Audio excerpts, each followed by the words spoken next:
Hello everybody, I welcome you all for today's session.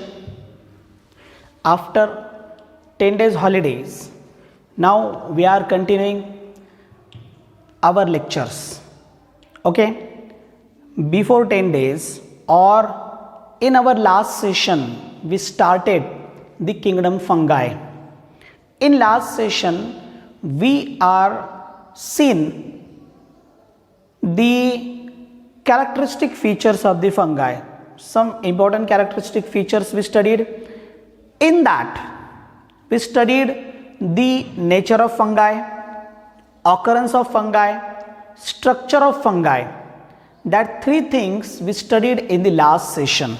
Okay, now today we will end the characteristic features with reproduction in the fungi. Before that, we just revise or remind the last session. Okay, or some specific characteristic features of the fungi. हम लोगों ने last में जो भी characteristic features देखे थे उन characteristic features के अंदर कुछ स्पेसिफिक फीचर्स मैं यहां पर रिमाइंड करना चाहूंगा. From that the structure of the fungi. हम लोगों ने देखा था fungal structure long tube like structure होता है. ठीक है, अब ये जो लॉन्ग ट्यूब लाइक जो स्ट्रक्चर होता है, single structure, there is a network. Again यहां पर नेटवर्क भी हमको देखने को मिलेगा. ठीक है,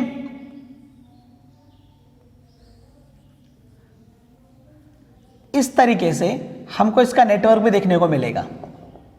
so this is a network. इसमें से अगर हम सिंगल लेंगे लाइक दिस, एक single part we taken, that single part is called as the hyphae. Okay, ये जो सिंगल पार्ट है हम उसे क्या कहते हैं? Hyphae. It is a structure of fungi. Okay, जब इसका पूरा नेटवर्क बनता है, दिस इज अ नेटवर्क, जब इसका पूरा नेटवर्क बनता है, that network is called as mycelium. That network is an mycelium. But actual complete body of fungi is a thalloid or the thallus. Fungi की complete body अगर हम देखेंगे तो it is a thallus, means like this here. It is spreaded in the specific area, complete area. Okay, so these tubes or the thread-like structures are like these spreaded in the area. हम इनको कहीं भी देख सकते हैं. आप इसको bread पर देख सकते हैं. आपके घर पर कोई रोटी होगी जो पुरानी है तो उस रोटी पर भी आप इस तरीके का स्ट्रक्चर देख सकते हो. एक स्पेसिफिक स्पोर होता है सिंगल. ठीक है, बाद में उसके इस तरीके से ब्रांचिंग होते हैं और फिर वो इस तरीके से स्प्रेड होता है. ये स्टेप्स है इसके रिप्रोडक्शन के अंदर, सॉरी इसके ग्रोथ के अंदर इस तरीके से ये ग्रो होते हैं. ठीक है, तो अब ये हुआ स्ट्रक्चर. एक सिंगल होगा दैट इज एन हाइपी. इसका नेटवर्क बनेगा that is an mycelium. Okay, complete body that is an thallus. Is it clear? Now, hyphae is different. In some fungi, the mycelium is branched, but in some fungi, the mycelium is not branched, unbranched. Only the single example or the single class, that is an Phycomycetes. अगर हम Phycomycetes देखेंगे, Phycomycetes, हमें आगे classification of the fungi देखना है. Phycomycetes के अंदर example होते हैं, आप राइजोपस ले सकते हो, म्यूकर ले सकते हो. ये एग्जाम्पल फाइकोमाइसिटीज के हैं. तो फाइकोमाइसिटीज के अंदर आप देखोगे देयर इज एन अनब्रांच्ड होने की वजह से कंप्लीट नेटवर्क माइसेलियम का नहीं बना. ठीक है, अब ये क्यों हुआ? Why it like this like things is occurs? Because of the hyphae. Hyphae का जो स्ट्रक्चर होता है, हम हाइपी देखेंगे. हाइपी ये दो तरीके के होते हैं. There are two hyphae. एक हाइपी आप देखोगे तो इसके अंदर सी, ये एक स्ट्रक्चर मैंने आपके सामने रखा हूं. इसमें जो साइटोप्लाज्म है, ठीक है, अब ये साइटोप्लाज्म मल्टी न्यूक्लिएट दिख रहा है आपको. Many nucleus is there and remember that hypal structure or multinucleate structure or the elongated mycelial structure is formed in the multicellular fungi. Is it clear? Unicellular अगर होगा, जैसे ईस्ट है तो उसमें वैसा नहीं होगा, ठीक है, उस तरीके से हाइपी नहीं बनेगा। अब यहां पर देखो आप, तो ये एक हाइपी आपके सामने नजर आ रही है, दूसरी एक हाइपी मैं आपको दिखाता हूं।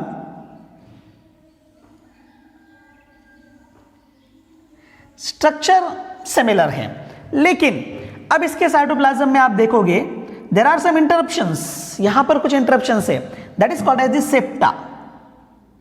ओके, ये इंटरप्शंस है जिन्हें हम सेप्टा कहेंगे। ओके, अब इस हाइपी के अंदर आपको सेप्टा दिख रहा है और हर सेप्टा क्या कर रहा है, न्यूक्लियस को सेपरेट कर रहा है in cytoplasm, every septa separating the nucleus. Is it clear? अब इस पर से इसके टाइप्स बनते हैं।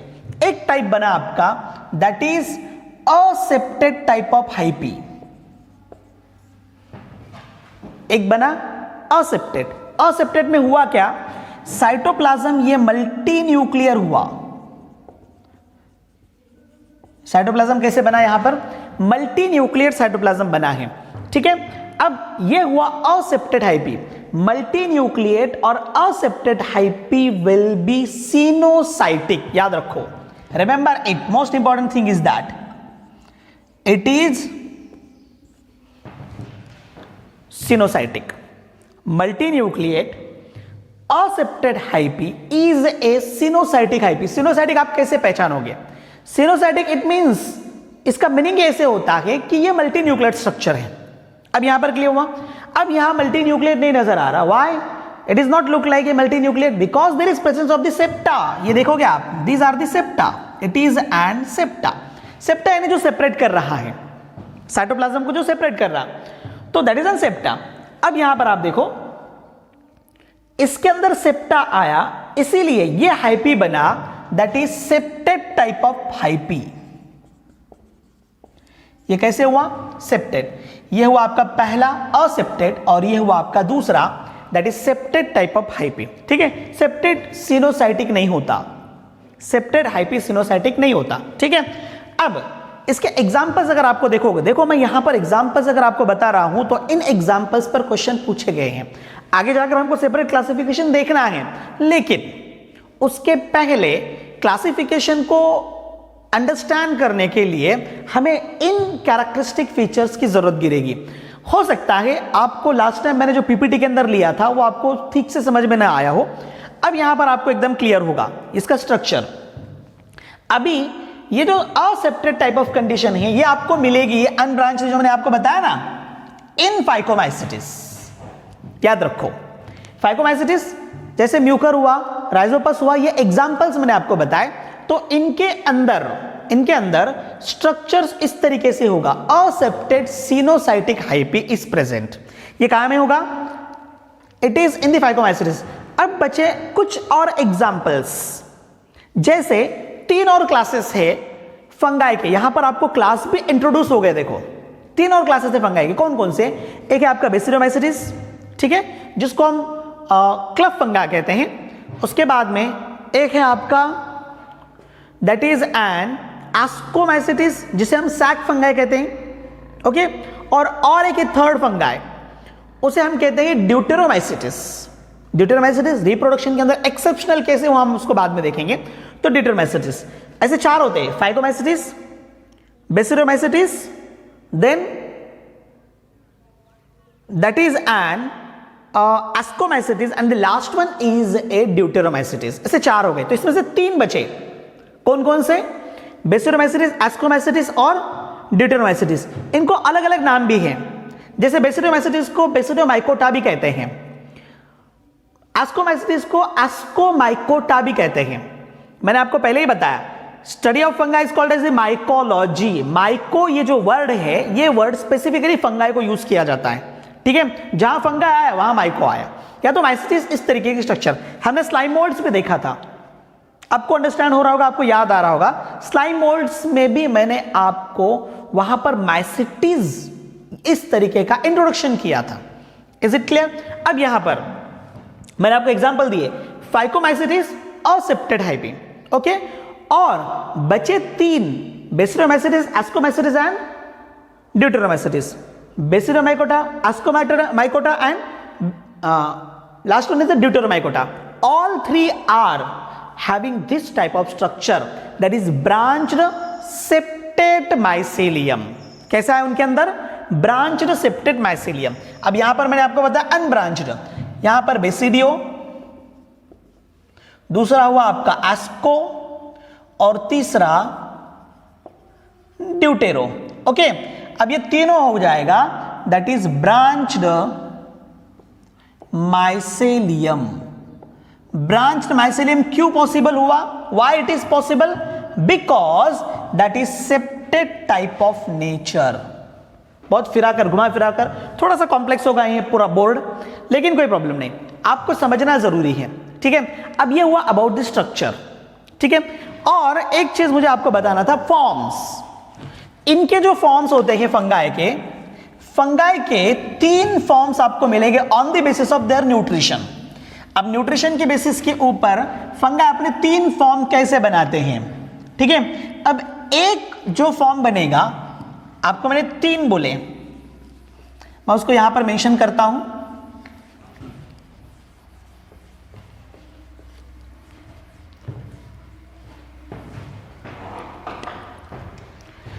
फॉर्म्स. एक, अगर फंगाई डेड मैटर से अपना न्यूट्रिशियस मटेरियल ले रहा है, कैसे लेता है मैंने आपको पहले भी बताया. ये फंगाई है, it secret the enzymes, group of enzymes. ये एंजाइम्स, ये जो कोई सपोर्ट होगा, ये सपोर्ट पर एक्ट हो गए और इनका नरिशमेंट मटेरियल इनको अवेलेबल हो जाएगा. इन्हीं एंजाइम्स के जरिए से ये फंगाई क्या करेंगे? डाइजेशन करेंगे. हमने उस वक्त में देखा था. अब यहां देखो आप, इसके फॉर्म्स हैं. तो एक फॉर्म न्यूट्रिशन के बेसिस के ऊपर, एक फॉर्म क्या होगा जो क्या करेगा, डेड मैटर जो है, जितने भी डेड मैटर, इन डेड मैटर के ऊपर यह फंगाई अपना फीडिंग करेगा. Feeding nutrition. Okay, nutrition of the dead matter, we call them saprobes. उन्हें क्या कहेंगे हम? सैप्रोब्स. अब कुछ फंगाई ऐसे होते हैं, some fungi are actually the saprobes, but if there is unavailability of the dead matter, if there is unavailability of the dead matter, at that time they convert their nutritional source. उस वक्त में क्या होता है, वो उस time में, उस पीरियड में वो अपना न्यूट्रिशनल सोर्स बदलते हैं. जो अपना न्यूट्रिशनल सोर्स बदलते हैं उन्हें हम कहते हैं फैकल्टेटिव. अगर वो अपना सोर्स बदलते होंगे तो क्या होगा? वो फैकल्टेटिव. और अगर सोर्स नहीं बदलते तो उन्हें कहते हैं ऑब्लिगेट. अगर सोर्स नहीं बदलते तो क्या होगा? वो ऑब्लिगेट. हम इस तरीके से फैकल्टेटिव और ऑब्लिगेट ये रेस्पिरेशन में भी देखने वाले हैं सेपरेट. अब यहां पर न्यूट्रिशन के अंदर देख रहे हैं, तो यहां सैप्रोब्स हो गए. तो कुछ क्या होता है, डेड मैटर के ऊपर अपना, डेड मैटर से अपना न्यूट्रिशियस मटेरियल एब्जॉर्ब करते हैं. अब कुछ ऐसे फॉर्म्स है जो ऑर्गेनिज्म के बॉडी पर जाकर, ऑर्गेनिज्म इज लिविंग, ऑर्गेनिज्म कैसे है? लिविंग है. तो ऑर्गेनिज्म के बॉडी पर जाकर they get nutritious material from the other organisms. दूसरे ऑर्गेनिज्म से अपना न्यूट्रिशियस मटेरियल लेते हैं, but at that time they having the harmful effect on that host जिन पर से उन्होंने अपना न्यूट्रिशियस मटेरियल लिया. फॉर एग्जाम्पल, हमारे बॉडी पर एक डिसीज हुआ, रिंगवर्म. आपको मालूम है बॉडी के ऊपर रिंगवर्म होता है. ठीक है, कभी कभार ज्यादा मॉइस्चराइज्ड कंडीशन है, हमारे बॉडी के कुछ पार्ट पानी के अंदर ज्यादा होते हैं, तो ऐसे वक्त में देखो उंगलियों के बीच में भी इस तरीके के डिसीजेस होते हैं. हम हमारी भाषा के अंदर मराठी में उसको चिकल्या कहते हैं. ठीक है, तो ये भी क्या हुए? फंगल डिसऑर्डर से, ये एक अफेक्ट हुआ, harmful affect on the body, but actually they getting their food material from there. उस साइड से वो क्या कर रहे हैं? उनका फूड मटेरियल, नरिशमेंट मटेरियल ले रहे हैं. Now in that case they are serve as a parasite. उस केस में वो क्या होंगे? They are parasite. न्यूट्रिशन के बेसिस के ऊपर सेकेंड फॉर्म हुआ. अब थर्ड फॉर्म, इसका थर्ड फॉर्म न्यूट्रिशन के बेसिस के ऊपर, कुछ फंगाई ऐसे होते हैं, they form mutual or symbiotic association with other organisms. कुछ फंगाई क्या करते हैं? वो अदर ऑर्गेनिज्म के साथ में एक म्यूचुअल और सिम्बायोटिक एसोसिएशन बनाते हैं. Okay, so that type of forms or that type of fungi are that is symbiont. उन्हें हम कहते हैं सिम्बायंट. सिम्बायंट में दोनों भी ऑर्गेनिजम्स को, जो दोनों बराबर है, को, जिसे हम कहेंगे सहयोगी, ठीक है, तो जो साथ में ही दूसरा ऑर्गेनिज्म, दोनों को भी फायदा है. म्यूचुअलिज्म में वैसा नहीं होता. म्यूचुअलिज्म के अंदर सिर्फ एक ऑर्गेनिज्म को फायदा होता है, दूसरा ऑर्गेनिज्म को फायदा भी नहीं होता, और मतलब बेनिफिट भी नहीं है और नुकसान भी नहीं है. Is it clear?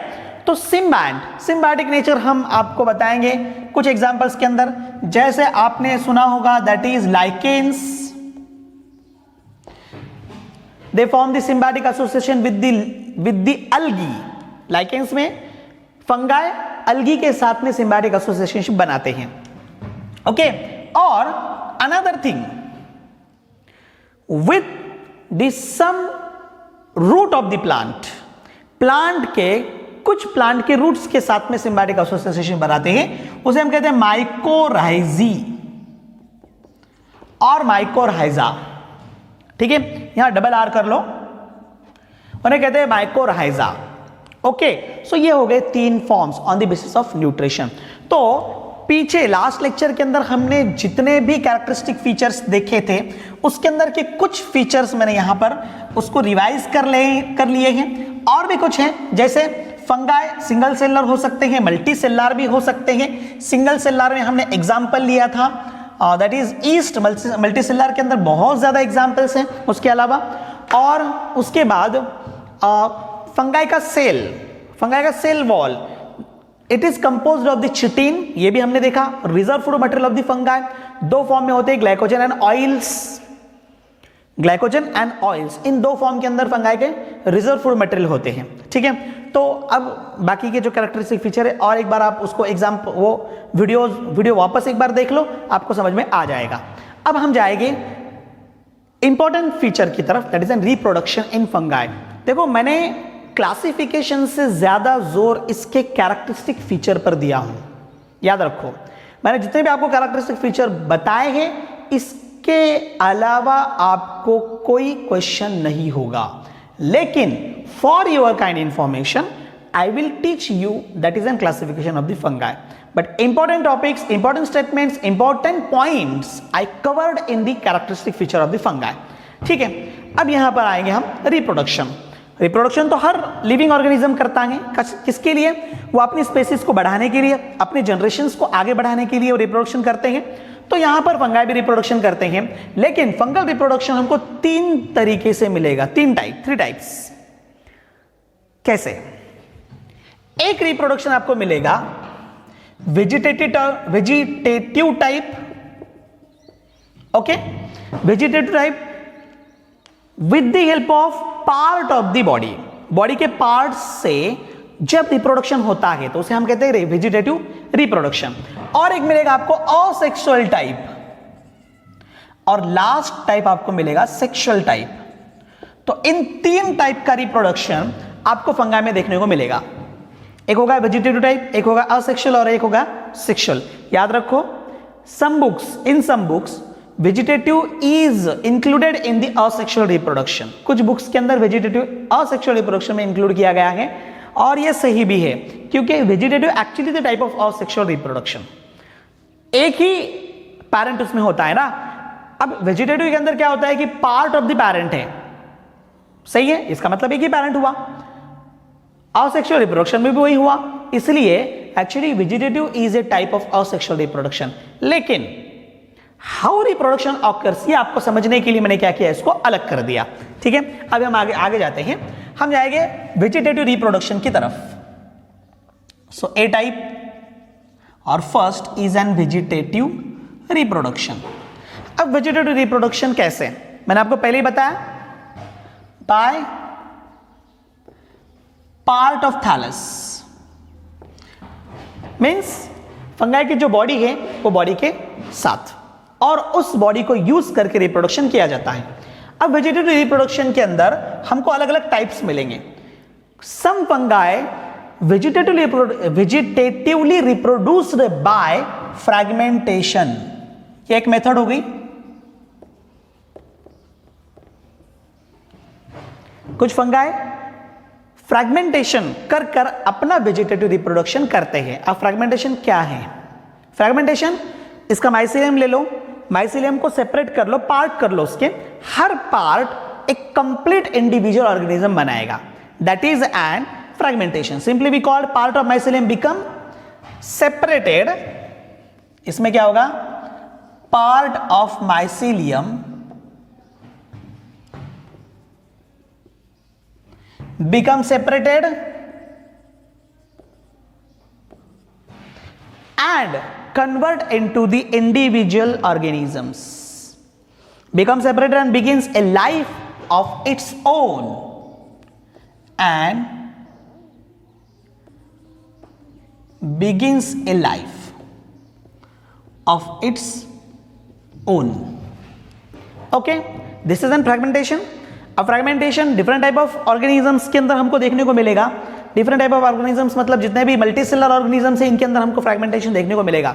और एक बात आप लोग ध्यान रखो, याद रखो, remember what, mostly fungi reproduced asexually, whether by vegetative और by forming the spores.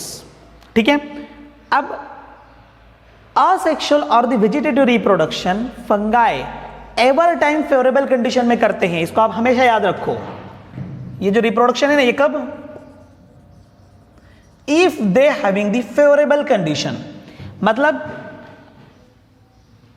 Normal amount of nutritious material, normal environment is there, मतलब हर चीज, इनका पूरा बैकग्राउंड ये इनके लिए फेवरेबल है। जब फेवरेबल होता है तो ये क्या करते हैं? वेजिटेटिव या असेक्सुअल रिप्रोडक्शन करते हैं। हाँ, अगर इनके लिए फेवरेबल एनवायरमेंट नहीं है तो ये क्या करेंगे? फिर सेक्सुअल रिप्रोडक्शन शो करते हैं। Is it clear? अब यहां आते हैं फ्रैगमेंटेशन। अब दूसरा एक टाइप इसके अंदर है वेजिटेटिव रिप्रोडक्शन के अंदर, वो होगा फिशन। फिशन को हमने इसके पहले भी स्टडी किया था प्रोटिस्टा के अंदर, बाइनरी मल्टीपल फिशन। ठीक है, यहां आपको बताने की जरूरत नहीं है। और third type is a budding. Budding के लिए स्पेशली आप ईस्ट ले सकते हो, मीन्स स्मॉल आउटग्रोथ। ये क्या करते हैं? छोटी सी आउटग्रोथ बनाते हैं। See this is an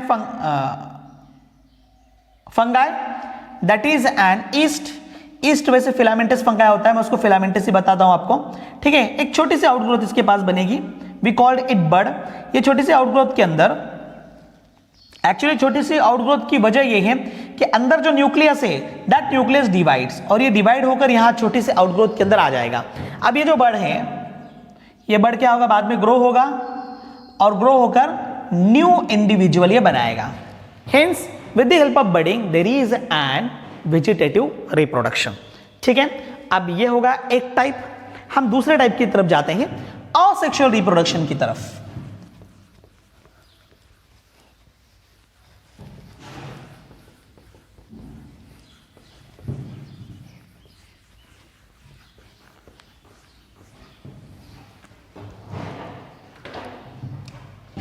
Now second is a asexual reproduction. Asexual reproduction आपको ऑलरेडी मालूम है, जहां पर सिंगल पेरेंट होता है और सिंगल पेरेंट एक ऐसा स्ट्रक्चर बनाता है जो स्ट्रक्चर कंप्लीट इंडिविजुअल में कन्वर्ट हो सकता है। जैसे प्लांट के अंदर प्रोपोग्यूल होता है, प्रोपोग्यूल आपने इससे पहले भी सुना होगा। जैसे प्लांट के अंदर प्रोपोग्यूल होता है, वैसे यहां पर होते हैं स्पोर्स। तो asexual reproduction is by spores. Asexual reproduction कैसे होगा? स्पोर्स के जरिए से। अब व्हाट इज स्पोर्स? स्पोर्स क्या है? स्पोर्स इज एन स्ट्रक्चर, ये क्या है? Structure having ability of propagation और रिप्रोडक्शन। आप इसे प्रोपोगेशन कह सकते हो या तो रिप्रोडक्शन कह सकते हो। तो इसके अंदर प्रोपोगेशन या रिप्रोडक्शन की एबिलिटी होती है, दैट इज द स्पोर। अब स्पोर अलग अलग होते हैं। फंगाई में आपको स्पोर दो तरीके के मिलेंगे। सम स्पोर्स आर मोटाइल, कुछ स्पोर्स मोटाइल हैं। कुछ spores, some spores are non motile, कुछ स्पोर्स आपको नॉन मोटाइल मिलेंगे। Motile they can move from one place to another place, मगर इसके मोबिलिटी आपको मिलेगी through flagella, means locomotion through flagella. और यहां पर दे विल बी डिस्पर्स, एक जगह पर से दूसरी जगह जाना उसे कहते हैं डिस्पर्स, ठीक है। Move from one place to another place called as the dispersion. तो इसका डिस्पर्शन होता है, it will be disperse with the help of wind, हवा के जरिए से एक जगह पर से दूसरी जगह जाते हैं, ठीक है। अब ये हुआ मोटाइल और नॉन मोटाइल इस तरीके से। अब इसमें कुछ अलग अलग कंडीशंस है, conditions in the sense separate ऐसे उसके नाम हैं। जैसे आप मोटाइल में जाओ तो मोटाइल में आपको मिलेगा दैट इज एन जूस्पोर्स, इसे हमें और एक नाम देते हैं स्वार्म स्पोर्स, जूस्पोर्स या swarm spores. Those spores having the flagella for the purpose of mobility or movement from one place to another place, they are called as the swarm spores. इस तरीके के स्पोर को हम swarm spores कहते हैं। तो उन्हें दूसरा नाम हम देते हैं जू स्पोर्स। जू एनिमल, एनिमल एक जगह से दूसरी जगह बाय देयर ओन एक्टिविटी और by their own will they can move from one place to another place. उसी तरीके से यहां पर फंगाई के ये स्पोर्स हो सकते हैं। अब another thing non motile, non motile के अंदर आपको मिलेगा अप्लानोस्पोर्स। इन अप्लानोस्पोर्स को हम क्या करते हैं, डिवाइड करते हैं। समार कोनिडिया,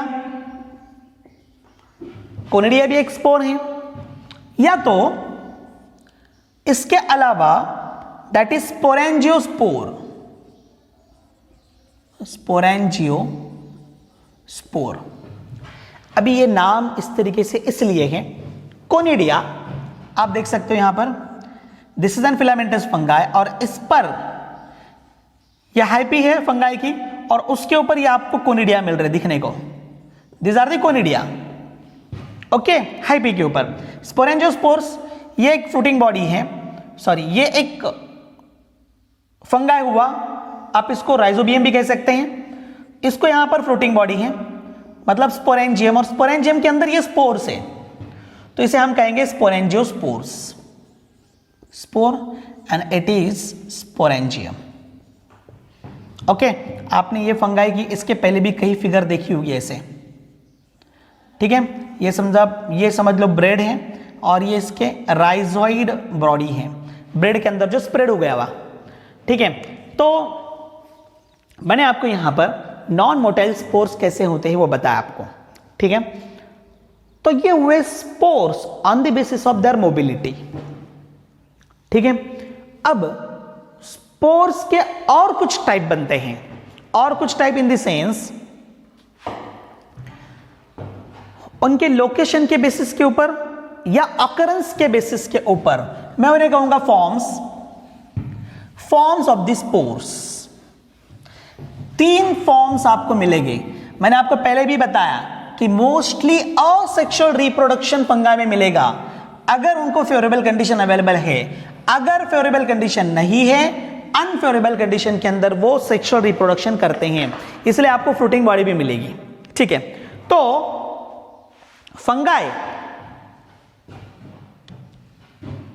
फंगाई के अंदर स्पोर्स, इनका फॉर्मेशन, तो इस बेसिस पर हम इसको लेंगे, फॉर्म के बेसिस के ऊपर लेंगे, या तो आप उसको ऑकरेंस के बेसिस के ऊपर भी ले सकते हो, ठीक है। तो 3 टाइप है इसके अंदर, देयर आर 3 टाइप्स, जिसमें एक है directly on hyphae, they form directly on hyphae. इसके एक फिगर भी मैंने आपको यहां पर बता दी, डायरेक्ट हाइपी के ऊपर, सी हियर ये फिलामेंटस, और इस हाइपी के ऊपर ये कोनिडिया या तो ये स्पोर बने हैं, ठीक है। तो मैं सिंगल एक एग्जांपल ले लूंगा यहां पर,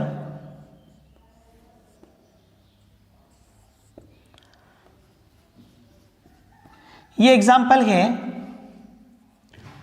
Penicillium, for example penicillium. On the penicillium or the hyphae of penicillium, directly spores are formed. Some spores are present inside sporangium. कुछ स्पोर्स होते हैं जो स्पोरेंजियम के अंदर होते हैं, inside sporangia. Formation inside sporangia. You can see here, this is an sporangia, fruiting body, क्योंकि sporangium fruiting body भी होती है, और ये हुए उसके अंदर के spores inside sporangia. इसको एग्जाम्पल आप लोगे, that is pylobolus.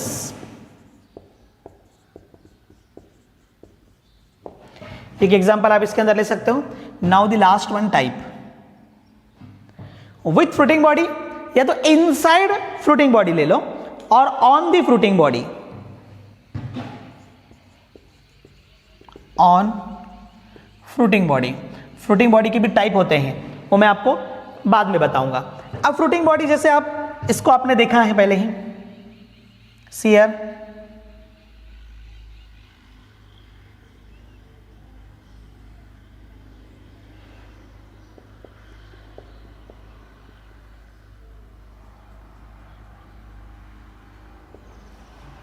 मशरूम, बेसिलोमाइसिटिस, ये सबको आप ले सकते हो यहां पर. ये फ्रूटिंग बॉडी हो गई. अभी फ्रूटिंग बॉडी के अंदर ये जो एरिया आपको दिख रहा है ना, ये एरिया, यहां पर आपको स्पोर्स मिलेंगे देखने को.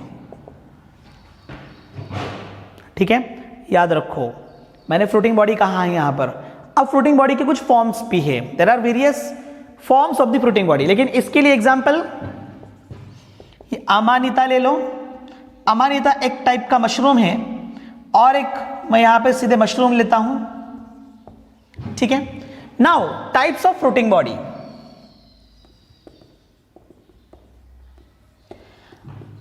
अलग अलग क्लास के अंदर फ्रूटिंग बॉडी अलग अलग टाइप की बनती है. ठीक है, उसके अंदर तीन हैं. एक है बेसिडिया, वन इज बेसिडिया, तो आप ये एग्जांपल ले सकते हो यहां पर, बेसिडिया.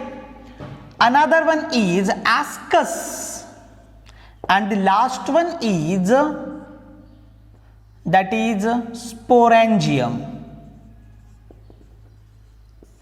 तो ये तीन टाइप की फ्रूटिंग बॉडी होती है, बेसिडिया, एस्कस और स्पोरेंजियम. अब बेसिडिया तो मैंने आपको बता दिया, ठीक है,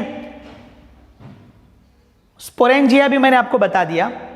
ठीक है, और ascus, ascus you can see here, sac like structure है, और इस सैक लाइक स्ट्रक्चर के अंदर यहां आपको स्पोर्स दिख रहे हैं, दैट इज एस्कस. तीनों भी तीन अलग अलग क्लासेस के अंदर देखने को मिलेंगे. कैसे? बेसिडिया बेसिडियोमाइसिटिस क्लास में, एस्कस एस्कोमाइसिटिस क्लास में, और स्पोरेंजिया जाइगोमाइसिटिस क्लास में. जाइगोमाइसिटिस ये एक क्लास है. इस क्लास के अंदर, class in the sense fungi का क्लासिफिकेशन है, हम लोग सेपरेट भी फंगाई का क्लासिफिकेशन देखने वाले हैं. लेकिन अभी यहां पर ये इसके तीन एग्जांपल्स मैंने आपको दे दिया, डायरेक्ट क्लास इसके अंदर मैंने आपको दे दिया. ठीक है, तो ये हुआ असेक्सुअल रिप्रोडक्शन. अब असेक्सुअल रिप्रोडक्शन के अंदर कोई फ्यूजन नहीं है, जाइगोट फॉर्मेशन नहीं है, एम्ब्रियो फॉर्मेशन नहीं है. ठीक है, सीधे सीधे क्या हो रहा है यहां पर, स्पोर्स अपने ग्रोथ के जरिए से बाय ग्रोविंग और by their development it form the new individual, जो नया इंडिविजुअल बनाते हैं. ठीक है, now last one is A sexual reproduction.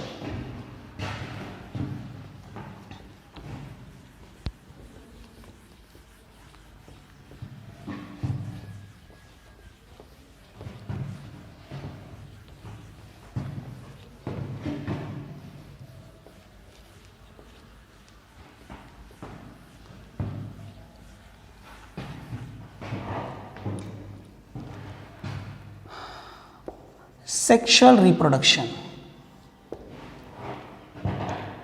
I already discussed with you at last time, that is sexual reproduction only occurs when unfavourable environment is there.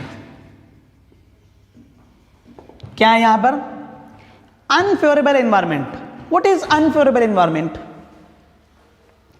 Nourishment material जो इनके लिए बहुत कम अमाउंट में अवेलेबल हैं, या तो टेम्परेचर इनके लिए फेवरेबल नहीं है, एनवायरमेंट ले लो डायरेक्ट पूरी तरह से, तो अनफेवरेबल एनवायरमेंट के अंदर सेक्सुअल रिप्रोडक्शन करते हैं। तो सेक्सुअल रिप्रोडक्शन में क्या है? सेक्सुअल रिप्रोडक्शन के अंदर ये क्या करेंगे? हैप्लॉइड गैमेट्स बनाएंगे, ठीक है, और ये हैप्लॉइड गैमेट्स क्या होंगे? बाद में फ्यूजन शो करेंगे। After that they shows the fusion. Most of the organisms, इनके अंदर जो मोस्ट ऑर्गेनिजम्स है, ये जो गैमेट बनाते हैं ये स्पेसिफिक स्पोर्स के फॉर्म में बनाते हैं, हैप्लॉइड स्पोर्स। हम जिसे कहेंगे हैप्लॉइड स्पोर्स। कौन कौन से हैं? जैसे oospores, ascospores एंड बेसिडियोस्पोर्स। मैंने आपको बोला, इसके पहले भी बताया हूं कि ये जो ऑर्गेनिजम्स है, जो क्लासेस है, ये सेक्सुअल रिप्रोडक्शन भी करते हैं, असेक्सुअल रिप्रोडक्शन भी करते हैं, ठीक है। तो अब oospores होगा ज़ाइगोमैसिडिस के अंदर, एस्कोस्पोर्स आपको मिलेगा एस्कोमैसिडिस के अंदर, बेसिडियोस्पोर्स मिलेगा आपको बेसिडोमैसिडिस के अंदर, ये सेपरेट है। लेकिन all spores mostly present in the fruiting body. ये जो स्पोर्स है ये फ्रूटिंग बॉडी के अंदर प्रेजेंट है। अब ये फ्रूटिंग बॉडी अलग अलग फॉर्म में होती है। फॉर एग्जाम्पल एस्कोकार्प इन एस्कोमैसिडिस, ठीक है। बेसिडियोकार्प फ्रूटिंग बॉडी है बेसिडियोमाइसिटीज के अंदर, इन बेसिडियोमाइसिटीज, ठीक है। ये दो एग्जाम्पल मैंने आपको फ्रूटिंग बॉडी के आपके सामने रखे हैं, ठीक है। Now how sexual reproduction occurs. Sexual reproduction के कुछ फेजेस हैं या तो प्रोसेस हैं। अब ये प्रोसेस के अंदर एक कंप्लीट साइकिल होती है। अब ये साइकिल कैसी होती है मैं आपको बता दूं। इस साइकिल के अंदर 3 फेजेस हैं, ठीक है। Reproduction cycle, there are 3 phases. पहली फेज इसके अंदर होती है प्लाज्मोगैमी। मैंने इसके पहले आपके सामने प्लाज्मोगैमी डिस्कशन किया है। 2 स्पोर्स हैं, 2 हैप्लॉइड गैमेट्स हो गए, तो इनका जो प्रोटोप्लाज्म है ये क्या होता है? फ्यूज होता है। We called it plasmogamy. Second one is karyogamy. Karyogamy में क्या होता है? कैरियोगैमी के अंदर क्या होता है? यहां पर न्यूक्लियर फ्यूजन होता है, ठीक है। मतलब न्यूक्लियर फ्यूजन अगर हो गया तो 2 चीजें मिलेगी आपको। मतलब कुछ ऐसे फंगाई भी मिलेंगे जहां न्यूक्लियर फ्यूजन नहीं होता है लेकिन सिर्फ प्लाज्मोगैमी होता है। प्लाज्मोगैमी अगर होगा तो न्यूक्लियस मिल जाएंगे। देखो आप यहां पर ये 2 सेल्स है, ठीक है। इन दोनों का फ्यूजन हुआ और एक सेल बना। अब जो ये एक सेल बना तो ये 2 सेल हो गए हैप्लॉइड, इससे जो बना ये होगा diploid, that is N zygote. समझ में आ रहा है आपके? लेकिन कुछ ऐसे फंगाई हैं इनके अंदर क्या होता है? इनके अंदर मतलब ये दोनों फेजेस अगर हो गए, बोथ फेजेस अगर हो गए, तो एक कंडीशन, ये कंडीशन आपको मिलेगी डिप्लॉइड, ठीक है। अब यहां पर मैंने क्या किया? 2 हैप्लॉइड एक साथ किए, लेकिन यहां पर सिर्फ प्लाज्मोगैमी हुआ, कैरियोगैमी नहीं हुआ। यहां पर क्या हुआ? सिर्फ प्लाज्मोगैमी, कैरियोगैमी नहीं हुआ। तो यहां पर जो सेल बनेगा इसमें 2 न्यूक्लियस हो गए। अब ये जो 2 न्यूक्लियस होते हैं इसे कहते हैं डाई कैरियोटिक कंडीशन। इस कंडीशन को हम क्या कहते हैं? डाइकैरियोटिक। उसके अंदर condition is known as the dikaryon और फेज कहते हैं डाइकैरियोटिक फेज को, ठीक है। तो ऐसी कंडीशन यहां पर बनेगी। क्यों? There is no nuclear fusion, only plasmogamy is there. आगे चल के जाएंगे हम। अब कैरियोगैमी हो गया, आपका डिप्लॉइड सेल तय बन गया। अब थर्ड फेज के अंदर होगा मेयोसिस। थर्ड फेज में क्या होगा? मेयोसिस। अब मेयोसिस में क्या होगा? ज़ाइगोट है, ये ज़ाइगोट बना था आपका फ्यूजन के बाद, तो ज़ाइगोट का मेयोसिस हुआ और इससे आपको मिलेगा हैप्लॉइड स्पोर्स। इससे आपको मिलेगा हैप्लॉइड स्पोर्स। अब यही फेज रिपीट होगी यहां पर यही हैप्लॉइड स्पोर्स बाद में वापस प्लाज्मोगैमी शो करेंगे, कैरियोगैमी और मेयोसिस। ठीक है, so this is called as the sexual cycle in the fungi. Fungi के अंदर इस तरीके से सेक्सुअल साइकिल आपको मिलेगी। अब जो मैंने आपको जाइगोटिक मतलब डिप्लॉइड स्टेज बताई और डाइकैरियोटिक स्टेज बताई, ये अलग अलग ऑर्गेनिज्म के अंदर आपको देखने को मिलेगी। फॉर एग्जांपल फाइकोमाइसिटिस ले लो, फाइकोमाइसिटिस, फाइकोमाइसिटिस में एग्जांपल ले लो राइजोपस। ठीक है, राइजोपस के अंदर आपको मिलेगा that is diploid stage, there is an diploid stage, मतलब ये आपको मिलेगी। लेकिन अगर आप ऑर्डर में जाओगे, उसके अंदर एग्जांपल्स है that is ascomycetes and basidiomycetes, ascomycetes और बेसिडियोमाइसिटिस। इसके अंदर अगर आप जाओगे तो there is an dikaryotic condition. इसमें हम कंडीशन को कहते हैं कंडीशन, अगर ये कंडीशन होगी तो क्या होगा उसे, the condition is dikaryon and the phase is called as dikaryotic phase. ये इस तरीके से नाम है, डाइकैरियोटिक फेज कहो या तो डाइकैरियो फेज कहो।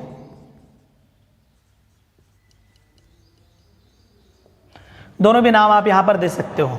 तो ऐसी कंडीशन के अंदर आपको ये ऐसे मिल रहा है, N+N सेल मिल रहा है, दैट इज डाइकैरियोटिक। 2 न्यूक्लियस है, di 2 karyon 2 nucleus. This is about the sexual reproduction. अब सेक्सुअल रिप्रोडक्शन में फ्यूजन भी मिलता है। हाइपी 2 है, 2 हाइपी क्या होते हैं, फ्यूज होते हैं। फ्यूज होकर दोनों भी हैप्लॉइड हाइपी क्या होंगे, फ्यूज होंगे, और फ्यूज होने के बाद में ये क्या करेंगे, एक तो डिप्लॉइड स्टेज बनाएंगे या तो डाइकैरियोटिक स्टेज यहां पर बनाएंगे। Is it clear? This is all about reproduction in the fungi. ठीक है, अब यहां पर हम लोगों ने जितने भी फीचर्स है, कैरेक्टरिस्टिक फीचर्स यहां पर हमने देख लिए। मैंने आपको एग्जांपल्स बताकर बहुत सारे इंपॉर्टेंट पॉइंट्स यहां पर कवर कर लिए हैं। ठीक है, अब नेक्स्ट लेक्चर के अंदर हम देखेंगे classification of the fungi. Okay, तब तक के लिए थैंक यू।